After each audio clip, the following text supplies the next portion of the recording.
Pusingkan 5 sebab tak berhijrah jadi sebab untuk berhijrah. Kita dah muhasabah sebab apa tak berhijrah jadi hamba Allah yang lebih baik. Jom kita tengok cara terbalikkan jadi sebab untuk berhijrah. Contoh masih sama iaitu dirikan solat. Pertama, kalau sebelum ni rasa selesa je tak solat, ubah jadi jangan rasa selesa, tak rasa apa-apa dosa. Satu kali tak solat, rasakan itu lebih teruk daripada satu kali duduk lama dalam kereta aircon rosak waktu tengah hari panas. Selesa ke duduk dalam kereta macam tu? Itu baru panas sikit je. Kedua, tak ada yang ingatkan untuk solat, carilah video ingatan pasal solat. Usaha untuk ingatkan diri sendiri. Ketiga, takut hilang kawan, tukar kepada jangan takut hilang kawan di dunia.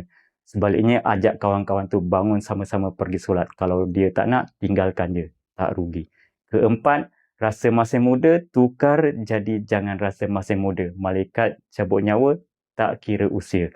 Ramai yang mati muda kan sekarang. Dan terakhir, kelima, tak duduk dalam circle baik, carilah circle tu, cari tunjuk ajar. Masuk circle yang boleh bimbing untuk berhijrah. Mulakan dengan selalu ikut solat jemaah dan kuliah di masjid, berkawan dengan geng masjid. Jangan beralasan lagi, berubahlah.